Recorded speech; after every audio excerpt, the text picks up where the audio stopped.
सांगितले. भीष्माने सौम्य स्मितहास्याने एक कथा विणायला सुरुवात केली, जी युधिष्ठिराला युगाच्या प्रवासावर घेऊन जाईल.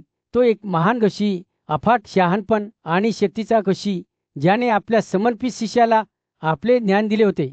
ऋषीचे शब्द हिमालयाच्या खोलीतून वाहणाऱ्या नदीसारखे होते, ज्यात विश्वाचे रहस्य होते. अस्तित्वाचे रहस्य समजून घेण्यासाठी उत्सुक असलेल्या शिष्याने त्याच्या गुरूंना विचारले, मी कुठून आलो आहे आणि तुम्ही कुठून आला आहात? आपल्या जीवनावर नियंत्रण ठेवणारे अंतिम सत्य कोणते आहे? ऋषीचा प्रतिसाद उन्हाळ्याच्या दिवशी सौम्य वाऱ्यासारखा होता. शात तो वासुदेव, सर्वोच्च व्यक्ती, जो सर्व गोष्टींचा उगम होता, विश्वाचा निर्माता आणि विध्वंसक होता, त्याबद्दल बोलला. जेव्हा भीष्माने आपली कथा पुढे चालू ठेवली, तेव्हा युधिष्ठिरचे डोळे आश्चर्याने रुंद झाले. ऋषीने वर्णन केले की वासुदेव, ज्याला नारायण म्हणूनही ओळखले जाते, त्याने वृष्णी कुळात कसा जन्म घेतला आणि तो कशा प्रकारे काळाचे चक्र होता, ज्याची सुरुवात किंवा शेवट नव्हता. तो अविनाशी, अप्रकट, अमर, ब्रह्मा आणि अपरिवर्तनीय आहे, ऋषीने घोषित केले. भीष्माच्या शब्दांनी कमळाच्या फुलासारखे उलगडत असलेल्या विश्वाचे एक स्पष्ट चित्र रेखाटले, ज्याच्या मध्यभागी वासुदेव आहे. पृथ्वी, पाणी, अग्नी, हवा, आकाश, मन, बुद्धिमत्ता आणि अहंकार या आदिम घटकांनी 5 इंद्रिये, कृतीचे 5 अवयव आणि 16 घटकमन कसे निर्माण केले रे ऋषी यांनी स्पष्ट केले. युधिष्ठिराने जेव्हा ऐकले, तेव्हा त्याला सर्व सजीवांमधील संबंधांचे गुंतागुंतीचे जाळे दिसू लागले. सर्वात लहान कीटकापासून ते सर्वात शक्तिशाली पर्वतापर्यंत प्रत्येक प्राणी कसा वासुदेवशी जोडला नेला होता, हे ऋषीच्या शब्दांनी उघड केले, जो त्यांचा सार म्हणून राहिला होता. 5 इंद्रिये, कृतीचे 5 अवयव आणि मन या अस्तित्वाच्या 9 दरवाज्यांबद्दल बोलताना भीष्माची कथा पूर्ण वर्तुळात पसरली. हे अस्तित्व, तो म्हणाला, सर्वोच्च देवत्वावर अवलंबून आहे, जे प्रकृतीच्या वर आहे आणि कृतीसाठी कोणताही कण नाही. आणि म्हणून युधिष्ठिरची ज्ञानाची तहान शांत झाली, ज्याची जागा सर्व गोष्टींच्या परस्पर संबंधांची सखोल समज घेतली गेली. जेव्हा रात्रीच्या आकाशात तारे चमकू लागले, तेव्हा भीष्माने युद्ध सोडून आपली कथा संपवली. पूज्य भीष्म हे ज्ञानी आणि पूज्य ऋषी यांच्या उपस्थितीत एका शिष्याने अस्तित्वाच्या रहस्याबद्दल स्पष्टीकरण मागितले. भीष्म हे स्पष्ट करू लागले की स्थिर आणि गतिशील असे सर्व प्राणी एका अप्रकट स्रोतापासून जन्माला येतात आणि मृत्यूनंतर त्याच्याकडे परत येतात. हे अप्रकट सार म्हणजे आत्मा, ज्यामध्ये अद्याप स्पष्ट न झालेले गुणधर्म आहेत. जेव्हा ते बोलत होते, तेव्हा भीष्माने ही संकल्पना स्पष्ट करण्यासाठी एक लक्षवेधी उपमा वापरली. त्याने आत्म्याची तुलना एका विशाल वृक्षाशी केली, जो एका छोट्या अस्वथ फुलात सुप्तावस्थेत आहे, जो पूर्ण भरात योग्य क्षणाची वाट पाहत आहे. त्याचप्रमाणे जेव्हा आत्म्याच्या अप्रकट ऊर्जा नैसर्गिक अंतःप्रेरणेतून निर्माण झालेल्या प्रवृत्ती आणि प्रवृत्तींद्वारे उत्तेजित होतात, तेव्हा जन्म आणि पुनर्जन्म होतोय काल आणि मालमत्ता चुंबकाकडे ओढलेल्या लोखंडी तुकड्यांप्रमाणे नवीन जीवनात आत्म्याकडे कसे वळतात, याचे वर्णन भीष्म करत राहिल्याने शिष्याचे डोळे उंद झाले. ज्याप्रमाणे ते पुनर्जन्मात आत्म्याशी जोडले जातात, त्याचप्रमाणे ब्रह्माकडे पाहणारे इतर प्रवृत्ती आणि आकांक्षा देखील अस्तित्वात येतात आणि त्याच्याशी जोडल्या जातात. भीष्माच्या शब्दांनी सर्व अस्तित्वाच्या परस्पर संबंधांचे स्पष्ट चित्र रेखाटले. त्याने स्पष्ट केले की पृथ्वी, आकाश, स्वर्ग, वस्तू, प्राणवायू, सद्गुण किंवा दुर्गुण हे सर्व सृष्टीचा एकमेव स्रोत असलेले चित्त आत्म्यापूर्वी अस्तित्वात नव्हते. आत्मा स्वतः शाश्वत आणि अविनाशी आहे, प्रत्येक सृष्टीमध्ये त्याचे कारण म्हणून अस्तित्वात आहे. भीष्म बोलत असताना त्याच्या शिष्याच्या मनात आत्मा, मन आणि विश्व यांच्यातील संबंधांचे गुंतागुंतीची जाळे समजण्यास सुरुवात झाली. त्याने स्पष्ट केले की आत्म्याचे रूप आणि आकाराबद्दलचे भय भूतकाळातील इच्छांमुळे असतात, ज्यामुळे कृती आणि पुढील इच्छा होतात आणि अस्तित्वाचे कधीही न संपणारे चक्र तयार होते. भीष्माने अस्तित्वाच्या या विषयात चक्राची तुलना एका यंत्राशी केली, ज्याची नाभी म्हणजे अप्रगट समज आणि प्रोक्ते म्हणजे प्रकटीकरण. इंद्रियांसह शरीर राजांच्या गुणवत्तेने उत्कटतेने प्रेरित होऊन आत्मा या सर्व गोष्टींचे नेतृत्व करतो. ते करते ज्याप्रमाणे त्यांच्या यंत्रांमध्ये तिलबिल्या दाबतात, त्याचप्रमाणे अज्ञानाचे होणारे परिणाम देखील विश्वाच्या विरोधात धरतात. अस्तित्वाच्या या चक्रात प्राणी कृती आणि इच्छांकडे आकर्षित होतात, जी भविष्यातील जीवनासाठी नवीन कारणे बनतात. परिणाम कारणांमध्ये प्रवेश करत नाहीत किंवा कारणे परिणामात प्रवेश करत नाहीत. त्याऐवजी वेळ हे सर्व गोष्टी अस्तित्वात आणणारे महान कारण आहे. जेव्हा भीष्माचे शब्द त्यांच्या निष्कर्षापर्यंत पोहोचले तेव्हा त्याच्या शिष्याचे डोळे अस्तित्वाच्या रहस्याबद्दलच्या नवीन समजुतीने चमकले. त्याच्या लक्षात आले की आत्मा जरी कलांनी आणि प्रवृत्तींनी स्पर्शला असला तरी तो नेहमी त्यांच्यापासून वेगळा राहतो. जसे तो वाहून नेणाऱ्या धुळाने दूषित न झालेल्या वाऱ्यासारखा सखोल अंतर्दृष्टीने दैवी ऋषींनी त्यांच्या शिष्याच्या मनात असलेल्या शंकांचे निराकरण केले. जरी अनेक लोक अजूनही आनंद आणि समृद्धी प्राप्त करण्यासाठी कृती आणि धर्मग्रंथांवर अवलंबून आहे. सूर्य राज्यावर कस्त होत होता. गर्दीच्या रस्त्यांवर एक उदार नारीनी प्रकाश टाकत होता. पांडवांचे पूजे आजोबा भीष्म आपल्या सिंहासनासारख्या आसनावर बसले होते. त्यांच्या भोवती देशातील ज्ञानी लोक होते. ते सौम्य आवाजात बोलू लागले, माझ्या प्रिय मित्रांनो, मी अनेकदा पाहिले आहे की जे कृत्यांच्या आचरणात समर्पित आहेत ते त्यांना उच्च सन्मान देतात, परंतु जे ज्ञानाच्या शोधात समर्पित आहेत त्यांना सत्याच्या शिवाय दुसरं काही दिसत नाही. भीष्माचे डोळे शहाणपणाने चमकले आणि ते पुढे म्हणाले, वेदाशी पूर्णपणे परिचित असलेल्या आणि केवळ त्यांच्या शिकवणीवर अवलंबून असलेल्या व्यक्ती सापडणे खरोखर दुर्मिळ आहे. ज्यांच्याकडे मोठी बुद्धिमत्ता आहे ते अनेकदा कृत्यांपासून दूर राहण्याचा मार्ग पसंत करतात, कारण ते त्यांना स्वर्गाच्या आणि शेवटी मुक्तीच्या जवळ घेऊन जाते. ते बोलत असताना युधिष्ठिर नावाचा एक तरुण राजकुमार आपल्या ज्ञानी आजोबांकडून शिकण्यासाठी उत्सुक होऊन भीष्माकडे आला. युधिष्ठिर म्हणाला, हे पूज्य आजोबा, कृत्यांपासून दूर राहण्याच्या मार्गाबाबत मला अनेक शंका आहेत. ज्यांना मुक्ती हवी आहे ते कोणते दोष सोडून देतात, कोणते दोष कमकुत होतात आणि कोणते वारंवार पुनरावृत्ती होतात. युधिष्ठिरच्या कुतूहलावर भीष्म दयाळूपणे हसला आणि स्पष्ट करू लागला, शुद्ध आत्मा असलेली व्यक्ती आत्मप्रतिबिंबेच्या प्रक्रियेद्वारे त्यांच्या सर्व दोषांना त्यांच्या मुळांपासून बाहेर काढू शकते. एखाद्या कुऱ्हाडाप्रमाणे जी पोलादाची साखळी तोडते, परंतु या प्रक्रियेत स्वतःला तोडते. एक शुद्ध आत्मा अंधा आणि अज्ञानातून जन्मलेल्या सर्व दोषांचा नाश करतो आणि शेवटी मुक्ती प्राप्त करतो. भीष्म बोलत असताना त्याच्या शब्दांनी शहाणपणाची एक रेखाटणी विहली, ज्यामुळे चांगुलपणा, उत्कटता आणि अंधा या गुणधर्मांमधील गुंतागुंतीचे संबंध उघड झाले. समाधानापासून प्रवृत्तीपर्यंत या गुणधर्माचा जीवनाच्या प्रत्येक पैलूवर कसा प्रभाव पडतो आणि ते एकतर फायदेशीर किंवा हानिकारक कसे असू शकतात हे त्याने स्पष्ट केले. भीष्म पुढे म्हणाले, ज्यांच्याकडे श्रद्धा आणि धर्मग्रंथांचे ज्ञान आहे आणि जे चांगुलपणाच्या गुणांचे पालन करतात ते केवळ चांगल्या गोष्टींकडे लक्ष देतात आणि नैतिक सौंदर्याने संपन्न होता. ते प्रत्येक कलंकापासून मुक्त असतात आणि शांत जीवन जगतात. जसजशी संध्याकाळ होत गेली तसतशी सभा विचारशील शांततेत विलीन झाली. प्रत्येक सदस्य मुक्तीच्या मार्गावर त्यांच्या स्वतःच्या प्रतिबिंबांमध्ये हरवला.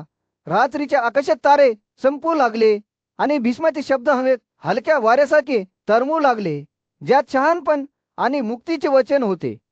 एका विशाल आणि प्राचीन जंगलात भीष्म चिंतनशील अवस्थेत बसला होता. त्याचे डोळे आत्म्याच्या खोरवर टक लावून पाहत होते. तो बोलू लागला. त्याचे शब्द एखाद्या सौम्य वाऱ्यासारखे, ज्याने संदूतर्पणाच्या पानांना झोडपून काढले. उत्कटतेच्या गुणातून भ्रम निर्माण होतो. ते म्हणाले, विवेक गमावणे, ज्यामुळे मन गडद वादळी आकाशासारखे ढगाळ होते आणि या भ्रमातून हे भविष्याच्या बैल क्रोध, लबाडी, भीती आणि अभिमान उत्पन्न होतो. या शक्ती आहे ज्या आपल्याला जन्म आणि मृत्यूच्या चक्रात बांधतात. भीष्म जेव्हा बोलत असे तेव्हा त्यांच्या शब्दाने आत्म्याच्या स्वरूपातील अंतर्दृष्टीचे एक रेखाचित्र मिळले. जेव्हा या सर्व भावना नष्ट होतात तेव्हा ते म्हणाले, एखादी व्यक्ती शुद्ध होते. शुद्धता प्राप्त करून व्यक्ती परमात्म्याच्या ज्ञानापर्यंत पोहोचण्यात यशस्वी होते. जो तेलाने घुसळलेला असतो, होण्यास असमर्थ असतो, बदल न होता सर्व गोष्टींमध्ये पसरलेला असतो. भीष्मच्या शब्दांनी जन्म आणि मृत्यूच्या चक्रातील आत्म्याच्या प्रवासाचे एक स्पष्ट चित्र रेखाटले. त्याच्या मयामध्ये गुंतलेले ते म्हणाले, लोक ज्ञानापासून दूर जातात आणि मूर्ख बनतात आणि त्यांच्या ज्ञानावर अंधार पडल्यामुळे ते क्रोधाला बळी पडतात आणि या क्रोधातून सर्व प्रकारचे दुर्गुण उद्भवतात. इच्छा, लबाडी, भ्रम, अहंकार आणि स्वार्थ दुर्गुणामुळे गुंतागुंतीच्या जाळ्यासारखे आत्म्याला त्याच्या अनेक रूपांमध्ये अडकवले जाते. भीष्म म्हणाला, अशा स्वार्थातून विविध प्रकारची कृत्ये सुरू होतात आणि त्या कृत्यांमधून प्रेमाचे विविध बंध निर्माण होतात, परंतु हे बंध नाजूक धाग्यांसारखे सहज तुटत गेले, ज्यामुळे दुःख आणि दुःख होते आणि म्हणून हे चक्र चालू राहिले. जन्म आणि मृत्यू, पुनर्जन्म आणि दुःख. तरी या गोंधळात भीष्माला आशेचा एक झोत दिसला. चित्रात्मा त्या वाईट गोष्टींपासून सुटका मिळवण्याचा प्रयत्न करतो, तो म्हणाला. आणि या प्रयत्नात स्त्रिया महत्वपूर्ण भूमिका बजावतात. भीष्माचे शब्द सूक्ष्म वाऱ्यासारखे होते, ज्याने समृद्धपणाच्या पानांना झोडपून काढले. ते म्हणाले, स्त्रिया सृष्टीचा प्रवाह पूर्वक करणाऱ्या उपकरणासारख्या आहेत. ते क्षेत्र चेतनेचे क्षेत्र आहेत आणि पुरुष क्षेत्र ते आहेत, जे त्या क्षेत्राचे जाणकार आहेत. पण भीष्माने स्त्रियांच्या आसक्तीच्या धोक्यांविषयी इशारा दिला. खरं तर स्त्रिया भयानक मंद शेतीसारख्या असतात, तो म्हणाला. ते बुद्धीच्या बाबतीत मूर्ख बनतात आणि म्हणून स्त्रियांशी व्यवहार करताना सावधगिरी बाळगणे आवश्यक आहे, अन्यथा ते इच्छा आणि आसक्तीच्या भावनांना बळी पडतील. जेव्हा भीष्म बोलत राहिले, तेव्हा त्यांच्या शब्दांनी आत्म्याच्या स्वरूपातील अंतर्दृष्टीची एक गुंतागुंतीची चित्रतीत विणली. ते शरीराला टिकवून ठेवणाऱ्या 5 श्वासाबद्दल, जागृत होणाऱ्या इंद्रियांबद्दल आणि भूतकाळातील विचार आणि आसक्तींद्वारे निर्माण झालेल्या इंद्रियाबद्दल बोलले आणि ते अंतिम ध्येयाबद्दल बोलले, इमान. पूज्य भीष्म राजा परीक्षितासमोर बसला. त्याचे डोळे शहाणपणाने चमकले. आता मी तुम्हाला इंद्रियांवर विजय मिळवण्याचे रहस्य सांगेन, तो म्हणाला. जी व्यक्ती हे ज्ञान प्राप्त करते आणि त्यानुसार जगते, ती व्यक्ती सर्वोच्च शेवटापर्यंत पोहोचेल. भीष्माने हे समजावून सांगण्यास सुरुवात केली की सर्व सजीवांमध्ये मनुष्य सर्वात श्रेष्ठ मानला जातो. मानवतेमध्ये जे पुनरुत्पादित आहेत त्यांच्या सांसारिक इच्छांच्या पलीकडे जाऊन त्यांना एक विशेष स्थान आहे. आणि या पुनरुत्पादित व्यक्तीमध्ये ज्यांनी वेदांचा अभ्यास केला आहे ते सर्वज्ञ आणि सर्व काही पाहणारे म्हणून पूजले जातात. भीष्म पुढे म्हणाले, हे ब्राह्मण स्वतः ब्रह्मदेवाशी परिचित झाले आहेत. ते ज्ञानाने मार्गदर्शित अंध माणसांसारखे आहेत. तर त्याच्याशिवाय जीवनाच्या प्रवासात अनेक अडथळ्यांना तोंड अडखळतात. भीष्माने नीतिमान व्यक्तींच्या गुणांचे वर्णन करताना राजाने लक्षपूर्वक ऐकले. जे वाणी, शरीर आणि मनाची शुद्धता पाळतात, क्षमा, सत्य आणि स्थिरता आणि बुद्धिमत्ता, हे सद्गुणी व्यक्ती सांसारिक कर्तव्ये आणि आध्यात्मिक प्रथा या दोन्हींचे पालन करतात. भीष्माने घोषित केले, सर्वात उत्कृष्ट मार्ग म्हणजे ब्रह्मचर्य. मन, समजूतदारपणा, इंद्रिये आणि कृती या 5 जीवनावश्यक श्वासाची आसक्तीपासून मुक्त असण्याची स्थिती ही एक अशी स्थिती आहे जी सर्व आखणांच्या पलीकडे आहे, जी केवळ मनाच्या क्षेत्रात अस्तित्वात आहे. ही स्थिती प्राप्त करण्यासाठी एखाद्याने प्रथम इच्छेतून निर्माण होणाऱ्या उत्कटतेच्या गुणवत्तेवर मात करणे आवश्यक आहे. यात स्त्रियांशी संपर्क टाळणे, त्यांच्यावर नजर न ठेवणे आणि आत्मसंयमाचा स्राव करणे समाविष्ट आहे. त्यानंतर भीष्माने मानवी शरीराची कार्यपद्धती समजावून सांगितली आणि त्याचे पोषण करण्यासाठी आवश्यक रस वाहून नेणाऱ्या नलिकांचे वर्णन केले. त्यांनी या नलिकांची तुलना विशाल समुद्रात वाहणाऱ्या नद्यांशी केली, ज्यामुळे ते जीवन कसे टिकून ठेवता हे स्पष्ट होते. महान अत्री यांनी अन्न, कल्पनाशक्ती आणि इच्छेतून उद्भवणाऱ्या जीवनावश्यक बियांच्या निर्मितीची रहस्य उघड केली होती. ज्यांना ही प्रक्रिया समजते त्यांना संयमी इच्छाशक्ती असलेले लोक म्हटले जाते. त्यांची पापे ज्ञानाने जळून खाक होता. ते पुनर्जन्मापासून वाचतात, कारण त्यांची मने इच्छेपासून मुक्त, शाश्वत आणि तेजस्वी झाली आहेत. अडथळ्यांनी भरलेला मार्ग ओलांडणाऱ्या प्रवाशाप्रमाणे शरीर आणि इंद्रियांच्या बंधांच्या पलीकडे जाऊन पापही जीवन जगण्याचे महत्त्व अधोरेखित करून भीष्माने आपल्या प्रवचनाचा समारोप केला. या ज्ञानाद्वारे कोणी मुक्तीचे अमृत चाखू शकतो, असे ते म्हणाले. एका शांत जंगलात भीष्म चिंतनशील शांततेत बसला होता. त्याचे डोळे त्या पलीकडे जगाकडे पाहत होते. तो बोलू लागला. त्याचा आवाज एका सुखदायक सुरासारखी सौम्य हवा वाहून घेत होता. प्रिय सजीवांनो, तो म्हणाला, तुम्ही सर्वजण इंद्रियांच्या क्षणभंगूर सुखाशी आसक्तीने बांधलेले आहात, परंतु ज्यांनी या सांसारिक इच्छांना पार केले आहे ते सर्वोच्च टोकापर्यंत पोहोचक आंतरिक प्रकाशाने चमकतात, जो त्यांना जीवनाच्या अशांततेतून मार्गदर्शन करतो. भीष्म बोलत असताना त्यांच्या शब्दांनी शहाणपणाची एक रेखाटणी विणली, जी आपल्याला आठवण करून देते की आपले अस्तित्व जन्म, मृत्यू, क्षय, दुःख, रोग आणि चिंतेने भरलेले आहे. तरीही ते म्हणाले, या चक्रातून मुक्ती मिळवणे आपल्या सामर्थ्यात आहे. भीष्म पुढे म्हणाले, हे स्वातंत्र्य प्राप्त करण्यासाठी विचार, शब्द आणि कृतीमध्ये शुद्धता जोपासली पाहिजे.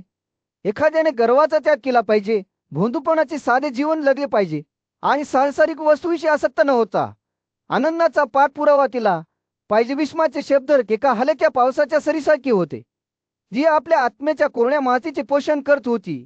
ते करुणेबद्दल बोलत होते, आम्हाला आठवण करून देत होते की ती एक दुहेरी तलवार आहे. ती आपल्याला इतरांच्या जवळ आणते, तर ते आपल्याला त्यांच्या धोक्यात देखील अडकवू शकते. भीष्म म्हणाला, आपण जे काही चांगले किंवा वाईट करतो त्याचे परिणाम आपल्याला भोगावे लागतात. म्हणून आपण शुद्ध आणि न्याय्य कृतींसाठी प्रयत्न करूया. शरीर, वाणी आणि मनात आत्मसेवाचा सराव करूया. जसा सूर्य मावळू लागला, जंगलावर एक उडणार नाहिंदी चमक वाहू लागली, तसंच भीष्मच्या शब्दांना सखोल महत्त्व प्राप्त झाले. त्याने अलिप्तता जोपासण्याची सांसारिक गोष्टींशी असलेली आपली आसक्ती सोडून देण्याचे महत्त्व सांगितले. तो म्हणाला, ज्याने इच्छेच्या पलीकडे गेले आहे, जो एकांतात राहतो, साध्या धंद्यात समाधानी असतो आणि आध्यात्मिक पद्धतीसाठी समर्पित असतो, त्या व्यक्तीने ब्रह्माकडे अंतिम वास्तव प्राप्त केले आहे. भीष्माचे शब्द एका सौम्य प्रवासासारखे होते, जे आपल्या मनाच्या भूप्रदेशातून सहजपणे वाहत होते. आपल्या इंद्रियांवर नियंत्रण ठेवण्याचे, त्यांना त्यांच्या सांसारिक आसक्तींपासून दूर ठेवण्याचे आणि आत्म्याची सखोल समज विकसित करण्याचे महत्त्व त्यांनी सांगितले. सातत्यपूर्ण प्रयत्नांद्वारे आपण ब्रह्माकडे जाऊ शकतो, जो शाश्वत, मरणहीन, अपरिवर्तनीय आणि अस्थिर आहे. असे ते म्हणाले. जसे तारे रात्रीच्या आकाशात चमकू लागले, तसंच भीष्माचे शब्द शांततेत लुप्त झाले, ज्यामुळे शांती आणि शांततेची भावना निर्माण झाली. त्याचा संदेश स्पष्ट होता की आपल्यात आपल्या धोक्याला पार करण्याची, ब्रह्माकडे पोहोचण्याची आणि जन्म आणि मृत्यूच्या चक्रातून शाश्वत स्वातंत्र्य मिळवण्याची शक्ती आहे. एका जंगलात भीष्म चिंतनशील शांततेत बसला.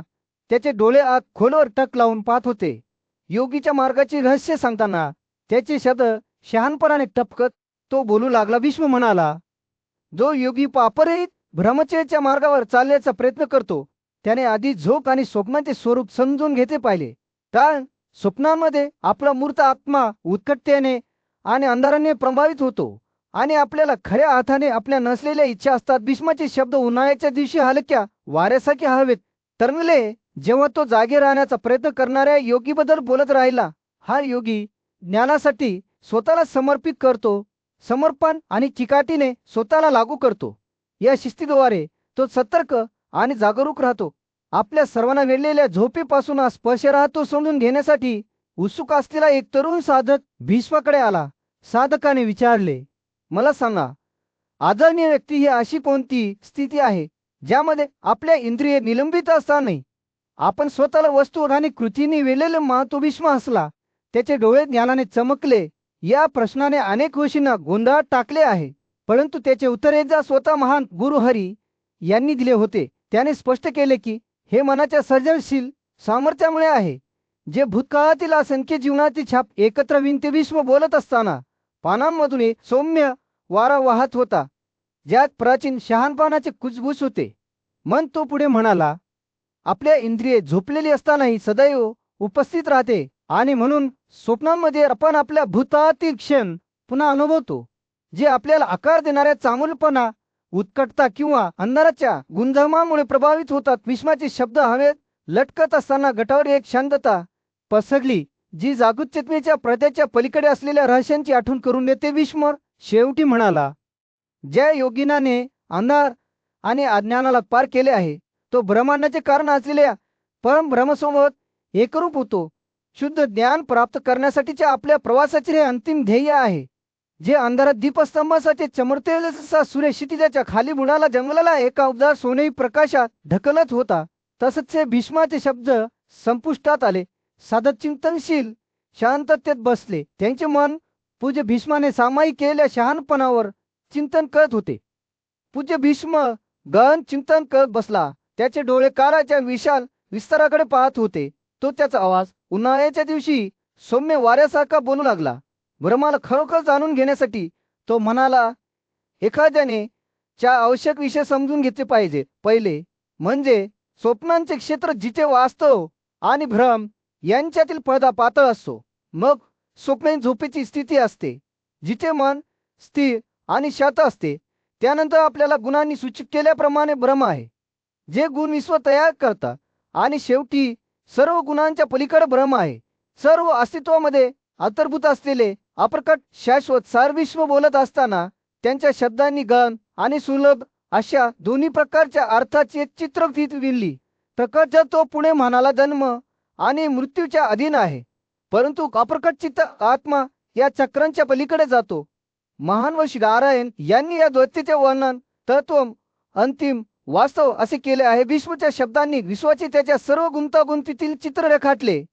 ते प्रवृत्ती या कृती आणि पुनर्जन्माच्या मार्गाबद्दल बोलले, जिथे व्यक्ती त्यांच्या कर्माने बांधलेले असतात, आणि ते निवृत्ती या त्या आणि मुक्तीच्या मार्गाबद्दल बोलले, जिथे एखादी व्यक्ती जन्म आणि मृत्यूच्या चक्रांच्या पलीकडे जाण्याचा प्रयत्न करते. तरुण साधक भीष्माच्या चरणी बसून लक्षपूर्वक ऐकत होता. त्याने विचारले, मी हे सर्वचे ध्येय कसे प्राप्त करू शकतो? भीष्म हसता आणि उत्तर दिले, सुरुवातीला तुम्हाला प्रकृती आणि पुरुषाचे स्वरूप, सर्व अस्तित्वाला आधार देणारी सृजनशील शक्ती आणि अपरिवर्तनीय सार समजून घेतले पाहिजे. दोन्ही शाश्वत, अविनाशी आणि मानवी आकलनाच्या पलीकडे आहेत. जसं सूर्य मावळू लागला, भूप्रदेशावर एक उबदार चमक आणत भीष्माने आपली शिकवण चालू ठेवली. तो योगाबद्दल बोलला, दैवितेशी एकरूप होण्याचा सराव, जिथे एखादी व्यक्ती ज्ञान, शिस्त आणि आलिप्तता जोपासते. योग का केवळ शारीरिक किंवा मानसिक व्यायाम नाही. तो म्हणाला, ही एक जीवनशैली आहे जी जन्म आणि मृत्यूच्या चक्रातून मुक्ततेकडे नेत असते. भीष्म ब्रह्माच्या उपासनेच्या विविध प्रकारांबद्दल बोलत असताना त्या तरुण साधकाचे डोळे समजुतीने चमकले. काहींनी प्रतिमामध्ये त्याची पूजा केली, तर इतरांनी ध्यान आणि भक्तीद्वारे त्याच्या खऱ्या स्वभावाची जाणीव करण्याचा प्रयत्न केला. भीष्माने सावध केले, एखाद्याने केवळ विधी किंवा बाह्य पद्धतीमध्ये समाधानी राहू नये. खरा मार्ग मनाच्या निश्चलता आणि एखाद्याच्या हृदयाच्या खोलीमध्ये आहे. रात्रीच्या आकाशात तारे चमकू लागतात. भीष्माने आपली शिकवण संपवली. त्या तरुण साधका मानवी आकलनाच्या पलीकडे असलेल्या रहस्याबद्दल भीती आणि श्रद्धेची भावना जाणवली. त्याला माहित होते की त्याने केवळ सत्याच्या पृष्ठभागावर ओळख काढले आहेत, परंतु तो आत्मशोध आणि आध्यात्मिक वारीच्या मार्गावर पुढे जाण्याचा निर्धार करत होता. त्या शांततेत काजा युधिष्ठिर, जो एक शहाणा आणि न्यायी शासक होता, त्याच्या दरबारात मिथिलाचा राजा जनक, ज्याने अंतिम मुक्ती किंवा मुक्ती प्राप्त केली होती, त्याबद्दल प्रश्न होता. प्रश्न असा होता की सांसारिक सुखांचा त्याग करून तो राज्य कसे प्राप्त करण्यात यशस्वी झाला. पांडवांचे पूज्य ऋषी आणि सारथी भीष्म यांनी उत्तर दिले की ते जनकाच्या ज्ञानाच्या मार्गाची एक प्राचीन कथा सांगतील. या कथेची सुरुवात जनदेव नावाच्या राजापासून झाली, जो जनकाचा वंशज होता आणि त्याने मिथिलावर राज्य केले. त्याच्या भोवती शतकानुशत ते गुरु होते, ज्यांनी त्याला विविध आचरण पद्धती शिकवल्या. परंतु त्यांच्या प्रयत्नांनंतरही तरुण राजा असमाधानी राहिला. जनदेव विशेषतः आत्म्याचे स्वरूप आणि सांसारिक अस्तित्वाच्या पलीकडचे अंतिम वास्तव समजून घेण्यासाठी आकर्षित झाला होता. त्याने वेदांचा अभ्यास केला आणि आपल्या प्रशिक्षकांकडून मार्गदर्शन मागितले, परंतु त्यांच्या स्पष्टीकरणांमुळे त्याच्याकडे उत्तरांपेक्षा अधिक प्रश्न उरले. तेव्हाच पंचशिखा नावाचा एक महान ऋषी, जो त्याच्या शहाणपणासाठी आणि ज्ञानासाठी प्रसिद्ध होता, तो मिथिला येथे आला. पंचशिखा हा एक गूढ व्यक्तिमत्व होता, जो कपिल या पूज्य ऋषीचा मुलगा होता असे म्हटले जाते. त्याला सांख्य तत्वज्ञानाची सखोल समज होती आणि त्याने 1000 वर्षे असा मानसिक त्याग केला होता, ज्यामुळे त्याला मानवी आकलनशक्तीच्या पलीकडे एक अवस्था प्राप्त करता आली. या ऋषींनी सर्व विधी आणि त्या देखील पूर्ण केले होते आणि आत्म्याला आच्छादित करणाऱ्या 5 आवरणांची त्यांना चांगली जाण होती. पंचशिखा संपूर्ण भूमीत फिरत असताना त्याला सांख्य तपस्वींचा एक गट भेटला आणि त्याने त्यांना सर्वोच्च सत्य विचारले. त्यांनी त्याला अप्रकट किंवा अंतिम वास्तवाची संकल्पना समजावून सांगितली, जी 5 पुरुष किंवा आवरणांच्या पलीकडे आहे. त्यांच्या स्पष्टीकरणाला प्रतिसाद म्हणून पंचशिखा सुवीचा शिष्य झाला, ज्याने त्याच्या गुरुकडूनही ज्ञान मागितले होते. सुवीची पत्नी कपिला ब्राह्मणी हिने पंचशिखाला आपला मुलगा म्हणून स्वीकारले आणि तिच्या स्वतःच्या दुधाने त्याचे संगोपन केले. या कृतीमुळे पंचशिखामध्ये अंतिम वास्तवाची समज निर्माण झाली आणि तो कपिलाचा मुलगा म्हणून ओळखला जाऊ लागला. त्याचे ज्ञान सर्वज्ञ असल्याचे म्हटले जात होते आणि त्याला विश्वाच्या कार्यपद्धतीबद्दल सखोल अंतर्दृष्टी होती. पंचशिखा मिथिला येथे पोहोच, जिथे जनक अजूनही ज्ञानाचा शोध घेत होता. ऋषी राजाला मुक्तीच्या मार्गाबद्दल बोलू लागले. त्यांनी स्पष्ट केले की जन्म हा दुःखाचा स्रोत आहे. तसेच विधी आणि त्यांची फळे. ते भ्रमाबद्दल देखील बोलले, जी अविश्वसनीय आणि अनिश्चित संकल्पनाही संशयवाद्यांनी असा युक्तिवाद केला की जर एखाद्याचा मृत्यू म्हणजे त्यांचा आत्मा नष्ट होणे असेल तर मृत्यूनंतर आत्म्याच्या अस्तित्वावर विश्वास ठेवणे अवास्तव ठरेल. त्यांनी असा दावा केला की थेट पुरावा हे अनुमान आणि शास्त्र या दोन्हीचे मूळ आहे आणि शास्त्र थेट पुराव्यांद्वारे विरोधाभासी होण्यास सक्षम आहेत. भीष्माच्या उपस्थितीत ज्यानं भविष्याचा राजा जनदेव याने मृत्यूनंतरच्या अस्तित्वाच्या स्वरूपाबद्दल मार्गदर्शन मागितले. या विषयाचा अधिक शोध घेण्यासाठी ज्ञानी ऋषी पंचशिखाने त्याला सूचना दिली होती आणि त्याची उत्सुकता स्पष्ट होती. प्रख्यात व्यक्ती जनदेवाने सुरुवात केली. जर या अस्तित्वाच्या अवस्थेतून बाहेर पडल्यानंतर कोणीही ज्ञान राखून ठेवत नसेल तर अज्ञान आणि ज्ञान यात काय फरक आहे? ज्ञानाने आपल्याला काय मिळते आणि अज्ञानाने आपल्याला काय गमावे लागते? त्याचे शब्द तातडीच्या भावनेने ओघळत होते, जणू तो जीवनाच्या रहस्याची उत्तरे शोधत आहे. भीष्माने जनदेवाला अनारात झाकलेले पाहिले. त्याचे मन चुकांनी झाकलेले होते. ज्ञानी पंचशिखाने त्याला सौम्य शब्दांनी शांत केले. या मुक्तीमध्ये पूर्णत्व म्हणजे विलोपन नाही किंवा कोणत्याही प्रकारचे अस्तित्व कुणीही सहजपणे गृहीत धरू शकत नाही. त्याने स्पष्ट केले की शरीर हे जण अवकाश, पवन, उष्णता आणि पृथ्वी या नाशवंत गुणधर्मांचे मिश्रण होते, जे स्वतंत्रपणे अस्तित्वात होते परंतु एकमेकांवर नियंत्रण ठेवत होते. त्यांच्या संबंधित वस्तूंसह 5 इंद्रिये देखील एकमेकांशी गुंफली होती. पंचशिखा जनदेवाची समज उजवत राहिली. चित्ताचे वैशिष्ट्य म्हणून अस्तित्वात असलेल्या मनाची 3 अवस्था आहेत: आनंद, वेदना आणि दोघांची अनुपस्थिती. त्याने उघड केले की इंद्रिये अवकाशावर विसावलेली असतात. जो श्रवणेंद्रिय होता, ध्वनी जागेचा एक बदल या संयोगाद्वारे जाणवा गेला. जनदेवाने लक्षपूर्वक ऐकले. त्याचा गोंधळ हळूहळू उठला. मग सत्य काय आहे? त्याने विचारले. पंचशिखाची प्रतिक्रिया सौम्य वाऱ्यासारखी होती. नाशवंत गुणांच्या या संयोगाला आत्मा मानणाऱ्या व्यक्तीला ज्ञानाच्या अपूर्णतेमुळे खूप दुःख होते. जे सांसारिक वस्तू आत्मा मानत नाहीत आणि त्यांच्याबद्दलची आसक्ती कशी संपुष्टात आली याबद्दल तो बोलला. त्यानंतर ज्ञानी ऋषींनी त्यागाची संकल्पना सादर केली. सामग्र ते म्हणाले, जे मुक्ततेसाठी प्रामाणिकपणे प्रयत्न करतात अशा सर्व व्यक्तींसाठी कृत्यांचा त्याग केला जातो. पंचशिखाने स्पष्ट केले की हा त्याग केवळ संपत्ती आणि संपत्तीचा नव्हे तर आनंद आणि स्वतःचाही होता. जेव्हा पंचशिखाने खऱ्या समजुतीचा मार्ग उघड केला तेव्हा भीष्माने होकाराची मान डोलावली. एखाद्याने समजूतदारपणासर मन त्वरित सोडून दिले पाहिजे. त्याने आकलनासाठी आवश्यक असलेल्या 15 अपघातांचे किंवा गुणधर्मांचे वर्णन केले. प्रत्येक इंद्रियेसाठी 3 कारणे. या गुणांमुळे चेतनेचे 3 वर्ग झाल्या: चांगुलपणा, उत्कटता आणि अंदाज. सजसे ऐकत होते तसंच त्याचे डोळे आकलन शक्तीने रुंदावत गेले. पंचशिखाच्या शब्दांनी शरीर, इंद्रिये आणि मन यांच्यातील गुंतागुंतीच्या नृत्याचे चित्र रेखाटले.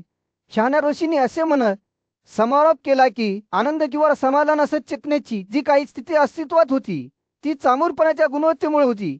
असंतोष किंवा उत्साहीन तरीही अंतःकरणात उत्कटतेची प्रवेश दर्शवते. एका चैतन्यदायी चर्चे दरम्यान युधिष्ठिराने भीष्माला एक गहन प्रश्न विचारला. कोणत्या कृतीमुळे आनंद मिळतो आणि कोणत्या कृतीमुळे दुःख होते? त्याने विचारले. आणि हे भरत भीतीच्या पलीकडे जाऊन जीवनात यश मिळवणे कशामुळे शक्य होते? पूज्यवशी भीष्म त्याच्या डोळ्यात सखोल समजूत ठेवून युधिष्ठिराकडे पाहत होता. त्याचे शब्द शहाणपणाने टकत होते. तो बोलू लागला. ज्या पूर्वजांनी श्रुतीच्या अध्यायासाठी स्वतःला समर्पित केले होते त्यांनी इतर सर्व गोष्टींपेक्षा आत्मसंयमाच्या सद्गुणांचे कौतुक केले, कारण आत्मसंयमाच्या माध्यमातूनच त्यांच्या आध्यात्मिक प्रयत्नांमध्ये यश मिळते. जेव्हा भीष्म बोलत होता तेव्हा त्याने आपल्या हाताने हावभाव केला, जणू एखाद्या साध्या आणि सखोल अशा सत्याचे चित्रण करताना. तो म्हणाला, आत्मसंयम हा पाया आहे ज्यावर इतर सर्व सद्गुण तयार होतात. तो म्हणाला, यामुळे एखाद्याची ऊर्जा वाढते, त्यांना प्रतिकूल परिस्थिती बळकट आणि लवचिक बनवते. आत्मसंयमित व्यक्ती पापरहित आणि निर्भीक बनते. त्यांचे हृदय आनंद आणि समाधानाने भरलेले असते. भीष्म थांबला आणि पुढे जाण्यापूर्वी त्याच्या मनाच्या परिसराचे सर्वेक्षण करत राहिला. जो आत्मसंयमाचा सराव करतो तो कमळाच्या फुलासारखा असतो, जो आशात पाण्यात फुलतो. तो म्हणाला, त्यांच्या सभोवतालच्या गोंधळामुळे त्यांची आंतरिक शांती अबाधित राहते. ते त्यांच्या शत्रूंना केवळ छाया म्हणून पाहतात आणि अशा व्यक्तीला सामोरे जाण्याच्या विचाराने त्यांचे शत्रू थरथरतात. भीष्म बोलत असताना युधिष्ठिर लक्षपूर्वक ऐकत होता. त्याचे डोळे त्याच्याबरोबर सामायिक केल्या जाणाऱ्या शहाणपणात पीत होते. त्याने विचारले, ज्याने आत्मसंयमावर प्रभुत्व मिळवले आहे त्याची चिन्हे काय आहेत? भीष्म रसला. त्याचे डोळे आनंदाने चमकले. अरे माझ्या तरुण मित्रा, तो म्हणाला, चिन्हे अनेक आहेत. आत्मसंयमित व्यक्ती उदात्तता, शांत स्वभाव आणि समाधानाने चिन्हाकीर होते. त्यांच्यात विश्वास, क्षमाशीलता आणि साधेपणा असतो. ते थोडे बोलतात, परंतु जेव्हा ते करतात तेव्हा त्यांचे शब्द दयाळूपणे आणि करुणेने भरलेले असतात. भीष्मचा आवाज एखाद्या गुप्त गोष्टीची देवाणघेवाण करण्यासारखा न होत गेला. आत्मसंयमी व्यक्ती स्तुती किंवा दोषाने विचलित होत नाही. तो म्हणाला, ते शांत राहतात, समुद्राप्रमाणे मूळ शांतते. त्यांची बुद्धी सखोल आहे आणि त्यांचे हृदय शुद्ध आहे. ते त्यांच्या आवडीचे स्वामी आहेत आणि त्यांचा आत्मा आनंदाने भरलेला आहे. जेव्हा भीष्माने बोलणे संपवले तेव्हा युधिष्ठिर एक क्षणात बसला आणि त्याच्यासोबत सामायिक केलेल्या शहाणपणाचा विचार करत होता.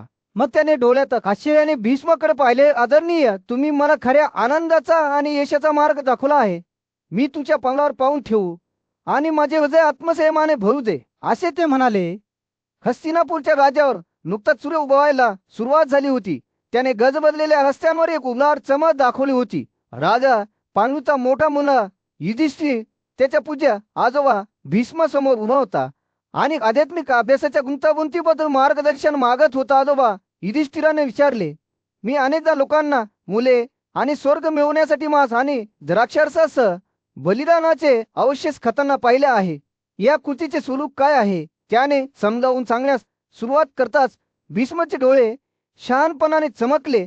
जे लोक वेदांद्वारे नेमून दिलेल्या विधी आणि व्रतांचे पालन न करता निषिद्ध अन्न खातात त्यांना अल्प सद्गुणी मानले जाते. तथापि जे लोक वैदिक संस्कारांचे पालन करण्यासाठी आणि आध्यात्मिक बक्षिसाच्या इच्छेने प्रेरित होऊन अशा कवशेषांचे सेवन करतात ते स्वर्गात जाऊ शकतात. परंतु त्यांची गुणवत्ता अखेरीस कमी होईल. युधिष्ठिराला कुतूहल वाटू लागले. सामान्य लोक सहसा उपवासाला तप किंवा तपश्चर्येशी जोडतात. तो म्हणाला, भीष्माने विचारपूर्वक मान डोलावली. खरे तर दीर्घकाळ संयम राखणे हा तपश्चर्येचा एक प्रकार मानला जातो.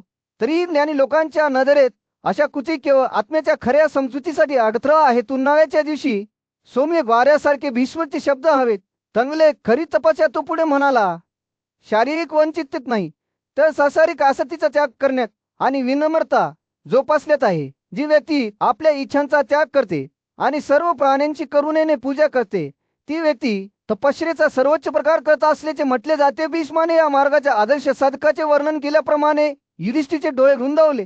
जो असा तपश्चर्या करतो तो नेहमी ब्रह्मचारीने किंवा आध्यात्मिक कार्यात समर्पित मानला जाईल.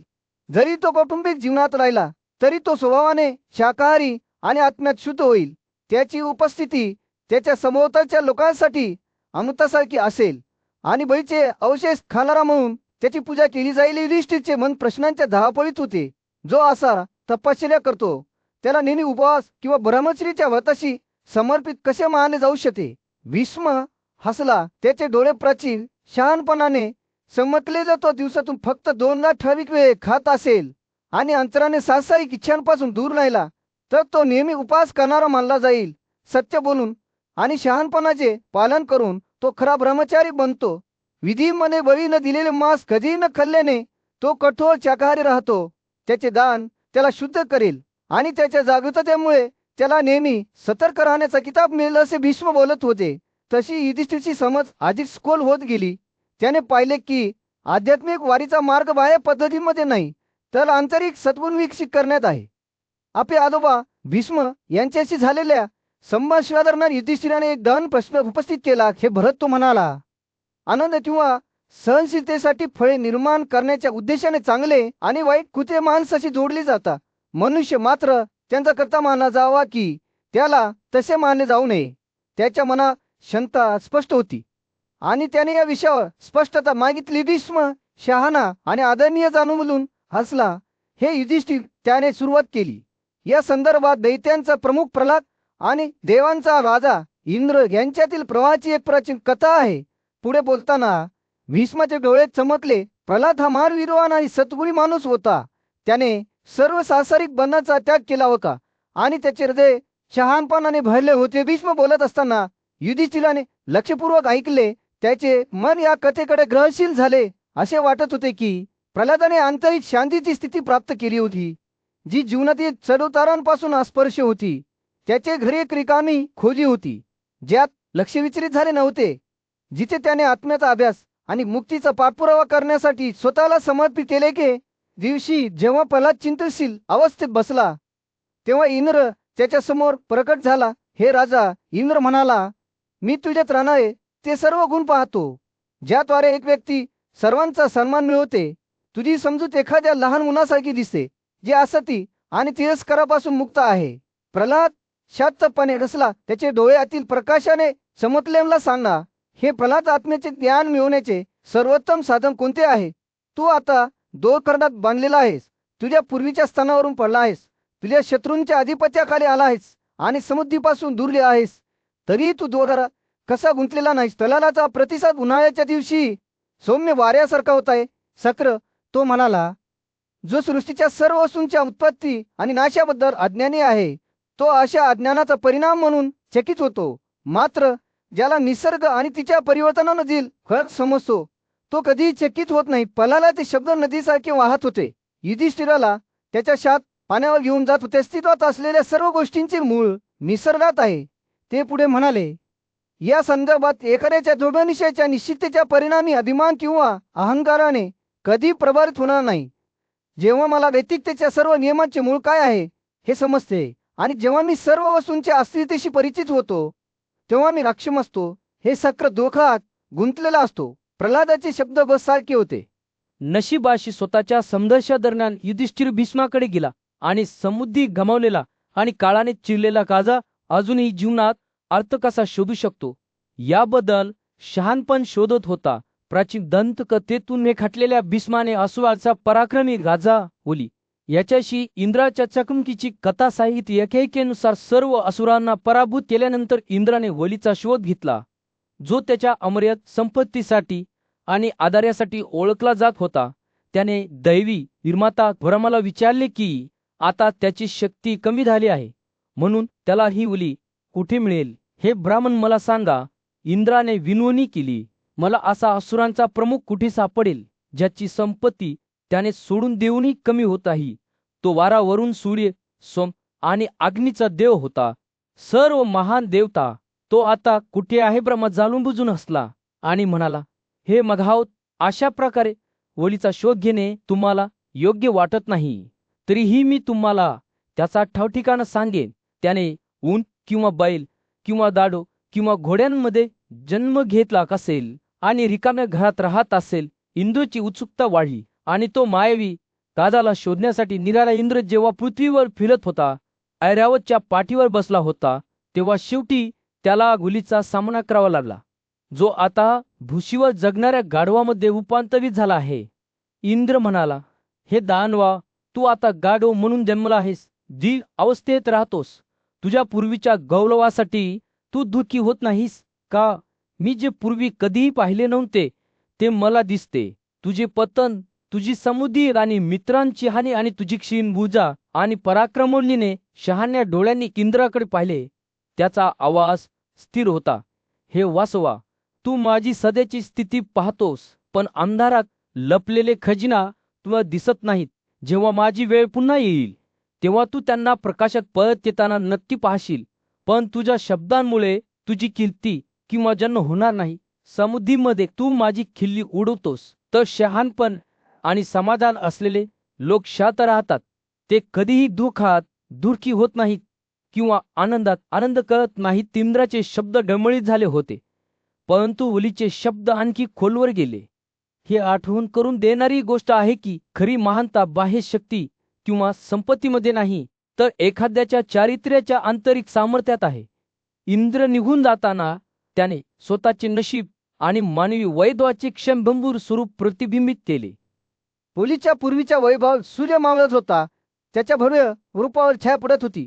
तो शकरा या पराक्रमी देवासमोर उभा होता, ज्याने त्याच्याकडे कुतूहल आणि तिरस्काराच्या मिश्रणाने पाहिले. एकेकाळी दानवांचा पूज्य स्वामी असलेल्या ओलीने आता दानवाचे विनम्र रूप धारण केले होते. तो एका निर्जन ठिकाणी भुशीवर राहिला होता. जेव्हा त्याने ओलीला त्याच्या सध्याच्या स्थितीबद्दल प्रश्न विचारला, तेव्हा सत्राचा आवाज हवेत उसळला. पूर्वी तुम्ही हजारो लोकांच्या चमच जगाचा प्रवास केला होता.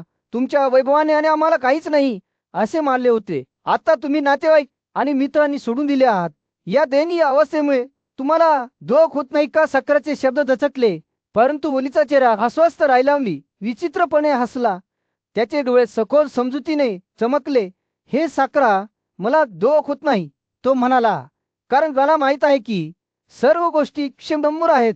काळाच्या नैसर्गिक क्रमाने जन्मलेले आहे. माझे शरीर बदलू शकते, परंतु माझे सार बदलत नाही. तो थांबला. त्याच्या समोरील भूप्रदेशाचे सर्वेक्षण कर का हा समुद्रासारखा आहे. त्याचा आवाज सदाजवळ शांततेचा मंद विनत बोली स्पष्ट करू लागला. त्याला सीमा नाही, किनारे नाही. ते सर्व प्राण्यांना दूर ढकलते. त्यांची ताकद, सौंदर्य किंवा नशीब काही असो, मी काळाने पराभूत झाले आहे आणि म्हणून मला काय दुःख वाटू शकते. तो अशा एका व्यक्तीच्या शांततेसह बोलला ज्याने निस्वळ जीवनाच्या क्षुल्लक चिंतांच्या पलीकडे गेले होते. तो बोलत असताना वलीच्या शब्दांनी सक्रामध्ये एक सखोल आत्मपरीक्षण जागृत झाल्यासारखे वाटले. देवाचे स्वरूप सौम्य झाले. त्याचे डोळे एक नवीन समज प्रतिबिंबित करतात. हे ओली, तू बरोबर आहेस. सक्र शेवटी म्हणाला, वेळ हा सर्व गोष्टींचा मानाधिकारी आहे. मी माझ्या स्वतःच्या अभिमानाने आणि अज्ञानाने आंधळा झाला आहे. ओलीने सहानुभूतीने मान डोलावली. त्याचा आवाज शहाणपणाने भरलेला होता. देवपुरुष, पित्रे, गंधर्व, साप आणि राक्षस हे सर्व एकेकाळी माझ्या अधिपत्याखाली होते, परंतु मी कोणत्याही अंतर्निहित शक्तीमुळे किंवा सद्गुणामुळे राज्य केले नाही. तो फक्त गोष्टींचा नैसर्गिक क्रम होता. तो चक्राचे सर्वेक्षण करत थांबला. समृद्धी आणि त्याचे उलटे परिणाम एकामागून एक होत राहतात. वली पुढे म्हणाला, माझ्या पडल्याने मी दुखी होत नाही, कारण मला माहित आहे की हा काळाच्या भव्य टेपेस्ट्रीमधील क्षण आहे आणि म्हणून मी शांतता आणि शांततेची वागणूक स्वीकारेन.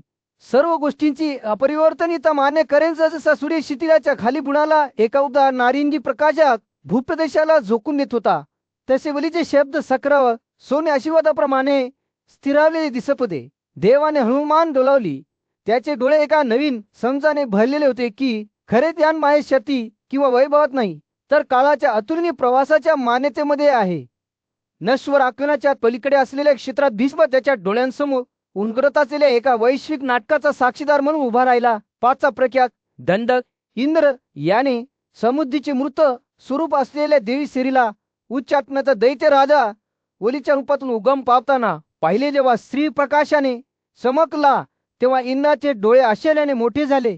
हे वरी, त्याने विचारले, हा कोण आहे जो वैभवानं चमकतो आहे, डोक्याच्या फुलांनी आणि सोन्याच्या बांगड्यांनी सजलेला आहे? ती कोण आहे जी तुझ्या शरीरातून सर्व बाजूनी वैभवाचा झोत सोडतेवली गोंधळून गेला? तरी त्याने उत्तर दिले, ती असुर कन्या आहे की दिव्य किंवा मनुष्य आहे हे मला माहित नाही. तुम्ही तिला स्वतः विचारू शकता. परंतु इंद्राची उत्सुकता अबाधित राहिली. गोड स्मितहास्य त्याने स्त्रीला विनवणी केली. कमळात राहणार तू कोण आहेस? मला तुझे नाव सांग. देवतांच्या स्वामीकडून दूर गेल्यानंतर तुझ्या स्वतःच्या वैभवाने झगमगत असलेला तू खरोखर कोण आहेस? स्त्री गुढपणे हसली आणि उत्तर दिले, मला अनेक नावे आहेत. वासवा काही मला दुषा म्हणतात. इतर विधीत सबला भूती लक्ष्मी आणि स्त्री म्हणूनही ओळखले जात. इंद्राने तिचे वैभव पाहिल्यावर त्याची भीती आणखी वाढली. त्याने विचारले, हे स्त्री, सहन करणे कठीण आहे. त्याच्यात बराच काळ राहिल्यानंतर आता तू ओलीचा त्याग का करतोस? हे माझ्या कोणत्याही कृतीमुळे आहे की ओलीने केलेल्या कोणत्याही कृतीमुळे आहे? स्त्रीचा प्रतिसाद गुण आणि मर्मस्पर्शी दोन्ही होता. निर्माता किंवा आदेशक माझ्यावर राज्य करत नाही. ही वेळ आहे जी मला एका ठिकाणाहून दुसऱ्या ठिकाणी हलवते. हे सखा वलीकडे दुर्लक्ष करून बहु इंद्राने पुढे जाऊन वलीपासून तिचे जाणे समजून घेण्याचा प्रयत्न केला. कोणत्या कारणासाठी? हे देवते, प्लुंस सुशोभित तू ओली सोडून जातोस. तू माझ्याजवळ माझ्यामध्ये राहिल्याबद्दल का जातोस? स्त्रीचे शब्द सौम्य ओरडणारे होते. मी सत्यात भेटवस्तूमध्ये, चांगल्या व्रतांमध्ये, तपश्चर्येमध्ये, पराक्रमात आणि सद्गुणात जगतो. वली या सर्वांपासून दूर पडला आहे. तो एकेकाळी ब्राह्मणांना समर्पित होता, प्रामाणिक होता आणि त्याच्या भावनांना नियंत्रित करत होता. मात्र नंतर तो ब्राह्मणांप्रती शत्रुत्वाच्या भावना जपून ठेवू लागला आणि अस्वच्छ हाताने स्पष्ट लोण्याला स्पर्श करू लागला. स्त्रीने वली सोडून जाण्याचे कारण लक्षात येतात इंद्राच्या भावात अस्वस्थता आली. त्याने तिच्या सन्मानाचे रक्षण करण्याची शपथ घेतली आणि विचारले, हे कमळांमध्ये राहणारे देवपुरुष आणि सर्व प्राण्यांमध्ये अशी एकही व्यक्ती नाही जी तुम्हाला कायमची सहन करू शकेल. स्त्रीने होकारार्थी मान डोलावली. खरोखर हे पुरंदर देवामध्ये कुणीही नाही, गंधर्व असून एका शांत आणि शांत वातावरणात समृद्धीपासून वंचित पण अंतःकरणाने अस्वस्थ नसलेला परिपूर्ण शांततेचा विशाल समुद्रासारखा असुर नामूची बसला होता. देवांचा प्रमुख पुरंदर त्याच्याजवळ चौकशीचे शब्द घेऊन आला. दोखंडांनी बांधलेला, आपल्या शत्रूंच्या प्रभावाखाली आणलेला आणि समृद्धीपासून वंचित असलेला आपल्या ठिकाणाहून पडला. हे नामूची, तू दुःखात गुंतलास की आपले दिवस आनंदाने व्यतीत करतोस? नामूचीने अखरण्या नजरेने पुरंदराकडे पाहिले. त्याचे शब्द शहाणपणाने ओसंडून वाहत होते. अशा धोका गुंतुलाने जे टाळता येत नाही, ते केवळ आपले शरीर वाया घालवते आणि आपल्या शत्रूंना आनंदित करते. तो म्हणाला, कोणीही दुसऱ्याच्या दुःखाचा कोणताही भाग स्वतः घेऊन हळूवार करू शकत नाही. या कारणामुळे हे चक्र मी डोकरात गुंतलो नाही. पुरंदराने नामूचे शब्द दाक्षपूर्वक ऐकले. त्याची अभिव्यक्ती म्हणजे जिज्ञासा आणि सन्मानाचे मिशन. नामूचीच्या शहाणपणाची सखोलता समजून घेण्याचा प्रयत्न करत तो पुढे सरसावला. तुम्हाला दिसणाऱ्या या सर्व गोष्टींना एक शेवट आहे. नामूची पुढे म्हणाला, धोक्यात व्यर्थता, वैयक्तिक सौंदर्य, समृद्धी, जीवन आणि सद्गुण नष्ट करत. पुरंदराने ऐकल्यावर त्याचे मन नामूचीच्या शब्दांच्या वजनासह विस्तारत असल्याचे त्याला जाणवले. त्याला एक सत्य जाणवले जे मानवी अस्तित्वाच्या क्षमभंगुर स्वरूपाच्या पलीकडे गेले. नामूचीचे शब्द उन्हाळ्याच्या दिवशी सौम्य वाऱ्यासारखे होते, सुखदायक आणि शत होते. निसंशयपणे स्वतःवर येणारे आणि मनाच्या अयोग्य प्रवृत्तीमुळे निर्माण झालेल्या दुःखाला दडपून टाकताना ज्याच्याकडे खरे ज्ञान आहे त्याने एखाद्याच्या मनात जे सर्वात जास्त चांगले आहे आणि जे अंतःकरणातच राहते ते प्रतिबिंबित केले पाहिजे, असे नामूची म्हणाली. जेव्हा एखादी व्यक्ती एखाद्याच्या सर्वोच्च फायद्यासाठी काय आहे यावर आपले मन केंद्रित करते, तेव्हा निसंशयपणे जे परिणाम भरतात ते म्हणजे त्याच्या सर्व उद्दिष्टे पूर्ण होतात. जसे संभाषण चालू राहिले तसंच पुरंदराला स्वतःला नामूचीच्या शहाणपणाच्या खोरवर ओढले गेल्याचे जाणवले. त्याने जग नवीन डोळ्यांनी पाहिले आणि अस्तित्वाच्या स्वरूपाबद्दलची त्याची समज कायमची बदलली. नामूची म्हणाली, एक ओढीन आहे आणि दुसरा नाही. त्याचे नियंत्रण गर्भाशयात असलेल्या अस्तित्वावर विस्तारते. महान ओढणरच्या नियंत्रणाखाली मी पुढे जातो. जसे तो मला खाली आणतो, खालच्या मार्गावर वाहणाऱ्या पाण्याप्रमाणे या क्षणी पुरंदराला त्याच्या स्वतःच्या अस्तित्वाचा भार त्याच्या खांद्यावरून उठल्याचे जाणवले. त्याने पाहिले की तो त्याच्या नशिबाचा मालक नाही, तर जीवनाच्या भव्य खेळातील एक त्याला आहे, जो बनडण्याच्या इच्छेच्या अधीन आहे. आणि तरीही ही जाणीव असूनही नामूचीचे शब्द निराशा किंवा निराशेने रंगलेले नव्हते. उलट त्यांनी स्वीकृती आणि समाधानाची भावना व्यक्त केली. अस्तित्व म्हणजे काय आणि मुक्ती म्हणजे काय हे जाणून घेणे आणि नंतरचे पहिल्यापेक्षा श्रेष्ठ आहे हे देखील समजून घेणे मला पटत नाही. उद्ध्वस्त झालेल्या भूप्रदेशावर सोनेरी चमक दाखवणारा सूर्य राजावर मावळत होता. सर्वात मोठा पांडव भाऊ युधिष्ठिर गंगा नदीच्या काठावर त्याचा ज्ञानी आणि आदरणीय मार्गदर्शक भीष्म याच्या शेजारी बसला होता. त्यांच्या नुकसानीचा भार त्यांच्यावर एका भौतिक शक्तीप्रमाणे पडला. मित्र, कुटुंब, राज्य आणि शक्ती गमावण्याच्या भीषण संकटात असलेल्या माणसासाठी काय चांगले? युधिष्ठिराने दुःखाने भारावलेल्या त्याच्या आवाजात विचारले. मला सांगा, हे भीष्म, ज्याने सर्व काही गमावले आहे, त्याला काय सांत्वन देऊ शकते? भीष्मचे डोळे काळाच्या खोलवर डोकावताना दिसत होते. जेव्हा त्याने उत्तर दिले, धैर्य राहा. अशा अवस्थेतील युधिष्ठिरासाठी सर्वात मोठा फायदा आहे, ही ताकद आहे जी आपल्याला सर्वात गरज क्षणांमध्ये टिकवून ठेवते आणि ती समृद्धी पुन्हा शोधण्याची गुरुकिल्ली आहे. जेव्हा भीष्म बोलत होता तेव्हा त्याचे मन वळीच्या एका प्राचीन कथेकडे वळले. एक दैत्य राजा ज्याचा इंद्र या आकाशाचा पराक्रमी देवाने पराभव केला होता.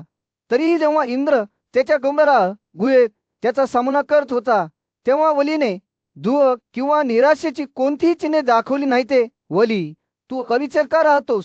इंद्राने त्याच्या भव्य हाती ऐरावतावर बसून त्याच्या भोवती खगोलीय प्राण्यांच्या तुकडीने वेढलेल्या अवस्थेत विचारले. वलीचा प्रतिसाद दरगडाटासारखा होता. मी विचलित झालेला नाही, कारण मला काळाचे खरे स्वरूप समजले आहे. हीच ती वेळ आहे जी मला त्याच्या मार्गावर घेऊन जाते आणि हीच ती वेळ आहे ज्याने तुम्हाला देखील मार्गदर्शन केले आहे. हे इंद्र आणि सर्व त्याच्या खेळात त्या अवतुली बोलत असताना त्याचे शब्द किंदाच्या आत्मसंतुष्टतेला रेशमाच्या तलवारीसारखे छेदून टाकतात. तुम्ही स्वतःला एक अभिनेता म्हणून पाहता जो शक्ती आणि नियंत्रण ठेवतो. वली म्हणाला, पण ही वेळ आहे जी आपल्या सर्वांना हलवते. ही वेळ आहे जी नष्ट करते आणि वेळ निर्माण करते. तुम्ही हे सत्य विसरलात. तुमच्या विजयात रागाच्या भरात इंद्राचा चेहरा गगत झाला, पण त्याचा आवाज अविचल राहिला. हे इंद्रा, मी आज जो आहे तसा मी नाही, आणि मी पूर्वीसारखाही नाही. आम्ही काळाच्या भरे चित्र क्षममूर्ष नाहू. आमची कृती, आमचे ज्ञान, आमची शक्ती या सर्व क्षुल्लक गोष्टी आहेत. काळाच्या अतुलनीय प्रवासाच्या तुलनेत सूर्य क्षितिजाच्या खाली बोलत असताना युधिष्ठिराने भीष्माची कथा लक्षपूर्वक ऐकली. त्याचे हृदयवलीच्या शब्दांच्या भाराने भावून गेले. त्याला त्यांच्यामध्ये त्यांच्या स्वतःच्या परिस्थितीचे प्रतिबिंब दिसले. एक आठवण की सर्वात गरज क्षणांमध्येही निमित्त आशा होती, कारण तो काळच आहे जो बदल आणि नूतनीकरण आणतो. त्यानंतरच्या शांततेत युधिष्ठिर भीष्माकडे वळला आणि म्हणाला, हे भीष्म, मी काय करावे असे तुम्हाला वाटते? मी कसे करू शकतो? नवीन दिवसाच्या शात पहाटे बुद्धिमान राजा युधिष्ठिराने आपल्या पूज्य नातू भीष्म यांचा सल्ला घेतला. जिज्ञासू मनासह आणि जाणून घेण्याच्या उत्सुकतेने त्याने भीष्माला एखाद्या व्यक्तीच्या भविष्यातील महानता आणि पतनाबद्दल भाकीत करणाऱ्या चिन्हाबद्दल विचारले. डोळ्यात चमक घेऊन भीष्म देवांच्या साम्राज्यातील एक प्राचीन कथा सांगू लागला. तो नारद या महान तपस्वीबद्दल बोलला, ज्याने नश्वर पुरुषांच्या सीमा ओलांडल्या होत्या. नारदांचा तेच स्वतः ब्रह्मात्काच अमर होता, आणि त्याच्याकडे दोन्ही जगांना खेळ आणि दुसरे समान स्पष्टतेने पाण्याची शती होती. क्षितिला सूर्य उगवत असताना त्याचे सोनेरी किरण पृथ्वीवर टाकत असताना नारदाने पवित्र गंगा नदीत स्नान करण्याचा निर्णय घेतला. तो तिच्या स्फटिक पाण्यात उतरला, जो ध्रुवच्या भव्य खिंडीतून वाहतो. येथेच देवांचा पराक्रमी राजा इंद्र देखील स्वतःला शुद्ध करण्यासाठी आला. दोन दैवी प्राण्यांनी त्यांचे स्नान पूर्ण केले आणि नदीच्या काठावर एकत्र बसले. ते आकाशीय ऋषींच्या गौरवशाली कृत्यांबद्दलच्या संभाषणात हरवले. ते जुन्या कथांचे पठण करत होते. त्यांचे शब्द सकाळच्या शांत हवेत प्रतिध्वनित होत होते. जेव्हा ते उगवत्या सूर्याला श्रद्धांजली अर्पण करत होते, जेव्हा ते तिथे बसले, तेव्हा आकाशात एक तेजस्वी प्रकाश दिसला, ज्याचे तेज सूर्याशी स्पर्धा करत होते. ती तेजस्वी वस्तू जवळ येत गेली आणि नारद आणि इंद्राने समुद्रीची देवी सीतेच्या अप्सरांच्या परिवाराशी त्यांच्यावर उतरताना पाहिली. तिचे दैवी रूप एक हजार ताऱ्यांसारखे चमकले. 3 विश्वांना प्रकाशित केले. स्त्रीचे वैभव पाहून आश्चर्यचकित झालेला इंद्र आदराने आणि नम्रतेने तिच्या जवळ आला. त्याने तिची ओळख आणि उद्देश याबद्दल चौकशी केली, कारण तिने असुरांना मागे टाकले होते, ज्यांनी त्यांचे उदात्त गुण सोडले होते. स्त्रीने इंद्राला सांगितले की ती लक्ष्मीभूती आणि स्त्रिय आहे. सदा बुद्धिमत्ता, समुद्री विजय आणि अपरिवर्तनीयतेचे मूर्त स्वरूप. तिने स्पष्ट केले की ती सद्गुण पाळणाऱ्यांसोबत, सत्याचे पालन करणाऱ्यांसोबत आणि ब्रह्मदेवाला समर्पित लोकांसोबत राहत होती. ती नीतिमान राजांच्या घरांमध्ये त्यांच्या दर्जानुसार आणि त्यांच्या शहरामध्ये राहत होती. त्यांना महानतेकडे मार्गदर्शन करत होती. स्त्री तिच्या पूर्वीच्या असुरांशी असलेल्या संबंधाबद्दल बोलली, जे एकेकाळी उदात्त होते, परंतु त्यानंतर त्यांनी त्यांचे सद्गुणी मार्ग सोडून दिले होते. इंद्राने तिला असुरांपासून दूर जाण्यास कारणीभूत ठरलेल्या विशिष्ट वर्तनाबद्दल विचारले. स्त्रीने उत्तर दिले की ती त्यांच्या कर्तव्यांचे पालन करणाऱ्यांमध्ये राहिली आहे, संयम पाळत आहे आणि स्वर्गाकडे जाणाऱ्या मार्गावर चालत आहे. तिने दानवांची त्यांची स्वच्छता, त्यांच्या आवडीवर नियंत्रण आणि त्यांच्या गुरुप्रती असलेल्या भक्तीबद्दल प्रशंसा केली. प्राचीन काळात दानवे त्यांच्या श्रद्धेसाठी, सुनियंत्रणासाठी आणि परोपकारासाठी ओळखले जात असत. त्यांनी कधीही इतरांच्या समृद्धीचा हेवा केला नाही, त्यांचे मित्र राखले. गान संभाषणाच्या दरम्यान युधिष्ठिराने एक प्रश्न उपस्थित केला, जो त्याच्या मनात भावून गेला होता. कोणत्या स्वभावाने, कोणत्या कर्तव्यांच्या मार्गाने, कोणत्या ज्ञानाने आणि कोणत्या ऊर्जेने एखादी व्यक्ती ब्रह्माकडे जाण्यात यशस्वी होते, जे अपरिवर्तनीय आहे आणि जे आदिम स्वरूपाच्या आवाक्याबाहेर आहे? त्याने भीष्माला विचारले. शहाणा आणि आदरणीय भीष्म उत्तर देण्यापूर्वी विचारपूर्वक हसला. ज्याने स्वतःला निवृत्तीच्या मार्गावर समर्पित केले आहे, जो संयमाने खातो आणि ज्याच्या इंद्रिये पूर्ण नियंत्रणात आहेत, तो ब्रह्माकडे पोहोचू शकतो, असे तो म्हणाला. हा मुद्दा स्पष्ट करण्यासाठी त्याने एक प्राचीन आख्यायिका सांगण्यास सुरुवात केली. भूतकाळात आपल्या शहाणपणासाठी आणि कर्तव्य आणि नैतिकतेबद्दलच्या समजुतीसाठी प्रसिद्ध असलेले ऋषी जैदिश्व्याकडे आणखी एक पूज्य ऋषी देवला असिता यांनी संपर्क साधला होता. तुम्ही स्तुतीमुळे प्रभावित होत नाही किंवा टीका केल्यावर रागाने प्रतिक्रिया देत नाही. देवला म्हणाला, तुमच्या शहाणपणाचा स्रोत काय आहे? तो कोठून आला? जैदिश्व्याचा प्रतिसाद मोजता आणि जाणून बुजून होता. जे लोक त्यांची स्तुती करणाऱ्यांशी आणि त्यांना दोष देणाऱ्यांशी सातत्याने वागतात, जे स्वतःचे गुण आणि चांगली कृत्ये लपवतात आणि कधी दोषारोपात गुंतलेले नसतात किंवा इतरांबद्दल वाईट बोलत नाही. या पुरुषांमध्ये शहाणपण असल्याचे म्हटले जाते, असे त्यांनी स्पष्ट केले. या व्यक्ती जे अजून येणे बाकी आहे त्याबद्दल शोक करत नाहीत किंवा ते भूतकाळातील दोषांवर लक्ष केंद्रित करत नाहीत. ते केवळ वर्तमान क्षणावर लक्ष केंद्रित करतात आणि संभावाने वागतात. त्यांची मने आसक्ती आणि तिरस्कारापासून मुक्त असतात आणि त्यानुसार ते त्यांच्या कृतींचे नियमन करतात. राग नियंत्रणात ठेवून आणि भावना नियंत्रणात ठेवून ते विचार, शब्द किंवा कृतीद्वारे इतरांना कधीही हानी पोहोचवत नाहीत. जयगिश्वेचे शब्द ऐकून देवला चकित झाला. या बुद्धीचा आशय काय आहे, त्याने विचारले. जयगिश्व्याने उत्तर दिले, नैतिकता आणि नीतिमत्तेचे ज्ञानच या लोकांना त्यांच्या मार्गावर मार्गदर्शन करते. या मार्गावर चालल्याने त्यांना आनंद मिळतो, तर जे त्यापासून विचलित होतात ते चिंता आणि दुःखाने त्रस्त असतात. भीष्माने जयगिशाचे शब्द पुन्हा सांगताना युधिष्ठिराने लक्षपूर्वक ऐकले. मी नीतिमत्तेचा मार्ग निवडला आहे. तो म्हणाला, मी स्तुती किंवा टीकेने का प्रभावित व्हावे, इतरांना त्यांच्या कृतींद्वारे जे हवे आहे ते मिळू द्या, परंतु माझ्यासाठी संपादन आणि नुकसान हे काही महत्त्वाचे नाही. भीष्माने आपल्या कथेचा समारोप करताना म्हटले की जे सर्वोच्च ध्येय साध्य करण्याचा प्रयत्न करतात ते अशा प्रकारचे आचरण करून असे करण्यात यशस्वी होतात. ज्या व्यक्तीने आपल्या सर्व इंद्रियांवर विजय मिळवला आहे त्याने सर्व यज्ञ केले आहेत असे मानले जाते. अशी व्यक्ती सर्वोच्च स्तरावर पोहोचते. ब्रह्मदेवाची जी शाश्वत आहे आणि आधी निसर्गाच्या आवाक्याबाहेर आहे. जेव्हा भीष्माने संपवले तेव्हा युधिष्ठिरचे डोळे समजुतीने चमकले. त्याला माहित होते की तो एका चैतन्यलयी चर्चेदरम्यान पांडव बंधूंपैकी सर्वात ज्येष्ठ असलेल्या युधिष्ठिराने पूज्य योद्धा भीष्माला एक गहन प्रश्न विचारला. त्याने विचारले, सर्वांवर प्रेम करणारा, सर्वांसाठी आनंद आणणारा आणि सर्व सद्गुण आणि सिद्धी धारण करणारा माणूस कोण आहे? भीष्माने त्याच्या भूतकाळातील एक कथा सांगण्यास सुरुवात केली. तेव्हा त्याचे डोळे शहाणपणाने चमकले. मी तुम्हाला पूज्य भगवान कृष्ण, केशव आणि कुक्कुरांचा राजा उग्रसेन यांच्यातील चकमकीबद्दल सांगेन, असे तो म्हणाला आहे. दृश्य एका कालबाह्य युगात बदलले, जिथे एक न्याय शासक उग्रसेन नारद या दिव्य गोष्टीवर खूप मोहित झाला होता. सर्व लोक नारदांच्या गुणवत्तेबद्दल इतके उच्च बोलतात. उग्रसेन भगवान कृष्णाला म्हणाला, मला विश्वास आहे की या महान ऋषीकडे खरोखर सर्व प्रकारचे सद्गुण आणि उत्कृष्टता असली पाहिजे. भगवान कृष्ण जाणून बुजून हसले आणि नारदाच्या उल्लेखनीय गुणांची गणना करू लागले. नारद शास्त्रामध्ये जितके शिकलेले आहेत तितकेच ते त्यांच्या आचरणात सद्गुणी आहेत, तरीही ते गर्वाला कधीही त्यांचा नाश करू देत नाहीत. ते म्हणाले, म्हणूनच त्यांची सर्वत्र पूजा केली जाते. ते असंतोष, क्रोध, लबाडी आणि भीतीपासून मुक्त आहेत. शांतीचे खरे मूर्त स्वरूप आहे. जेव्हा भगवान कृष्ण बोलत राहिले तेव्हा त्यांच्या शब्दांनी नारदाच्या अनुकरणीय चारित्र्याचे एक स्पष्ट चित्र रेखाटले. ते म्हणाले, ते विलंबमुक्त आणि धैर्यवान आहेत. ते म्हणाले, या कारणास्तव त्यांची सर्वत्र पूजा केली जाते. त्यांचे आचरण अतूट इच्छा किंवा कृपेने कलंकित नाही. ते कधीही वचन मोडत नाहीत आणि यासाठी सर्वत्र त्यांचा आदर केला जातो. भगवान कृष्णाने नमूद केल्याप्रमाणे नारदाच्या सद्गुणांना कोणतीही सीमा नाही असे वाटत होते. तो आध्यात्मिक ज्ञानाच्या तत्वाशी परिचित आहे, शांततेशी निगडीत आहे, प्रचंड ऊर्जा धारण करतो आणि त्याच्या इंद्रियांचा स्वामी आहे असे तो म्हणाला.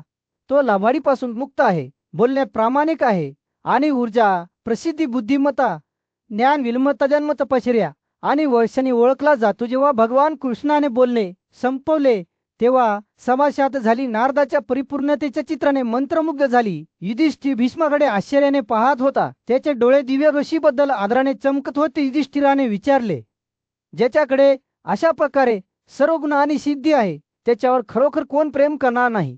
सभा शांत राहिली. प्रत्येक सदस्य विचारात हरवला आणि पूज्य ऋषी नारदाच्या विलक्षण गुणांचा विचार करत होता. पांडवांच्या बंधूंपैकी सर्वात मोठा युधिष्ठिर एका शांत जंगलाच्या गाभाऱ्यात पूज्य योद्धा भीष्म याच्या बाजूला गाढ चिंतनशील अवस्थेत बसला होता. युधिष्ठिराने भीष्माला आपले गहन प्रश्न विचारले असता फुलाऱ्या फुलांच्या गोड सुगंधाने हवा भरून गेली होती. पूज्य युधिष्ठिर म्हणाला, मी निर्मिती आणि विनाशाचे रहस्य समजून घेण्याचा प्रयत्न करतो. सर्व सजीवांचे मूळ आणि शेवट काय आहे?